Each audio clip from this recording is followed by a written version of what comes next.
An update on the system. We are doing a lot of maintenance at the moment. So our planned capacity loss factor is sitting at 4,804 megawatts out on maintenance. That's equivalent to about 12.23%, a very high percentage compared to what we have historically done. Still not as high as it should be, but we are continuing with our planned maintenance program as we have committed to do. Unfortunately, we still have significant unplanned losses. Our partial losses are currently sitting at 5,476 megawatts. Our full losses are at 8,490 megawatts, and that gives us a total of 13,966 megawatts on unplanned outage.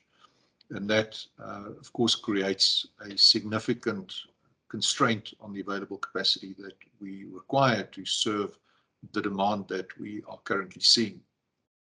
As Sikanati has indicated, we have already communicated that we unfortunately have to again implement load shedding from 5 o'clock this afternoon. If we are able to maintain our current output. The available capacity that we anticipate to have at our disposal by 5 o'clock this afternoon is sitting at 26,665 megawatts, and this is excluding any reserves. The reserves, gas reserves, are at about 2,200 megawatts, so there is a shortfall of 2,945, and hence the requirement to implement stage 2 load shedding with a load forecast for peak of 29,815. We did implement load shedding last night at 12 minutes past 6. This was due to the loss of Medupi 5, which tripped due to a steam air heater leak that caused the unit to trip. We unfortunately then had to implement load shedding stage 2. That unit then returned to service at 11:15 last night. So thanks to the Medupi team for pulling out all the stops and making sure that that unit came back. We also had Matla 2 returning to service at 18:48. In the interim, however, we have seen the loss of Letabo Unit 2, which has gone off again due to a trip. We, at this point in time, don't have a return to service as yet, but again, we anticipate that the teams will bring that unit back as quickly as possible. We are approaching winter, where we will throttle back on our planned maintenance, so we will not be doing as much maintenance as we have been doing during the summer months, and we have also historically seen that the generation fleet performs much better during winter months when the weather is cold and dry, the air is denser, and we get better combustion performance out of our coal-fired power stations.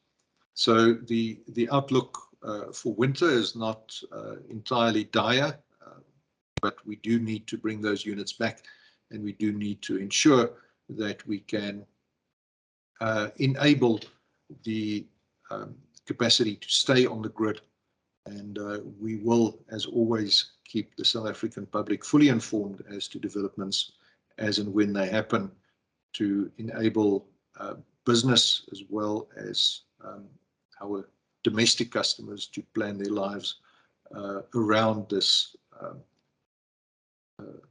phenomenon of load shedding.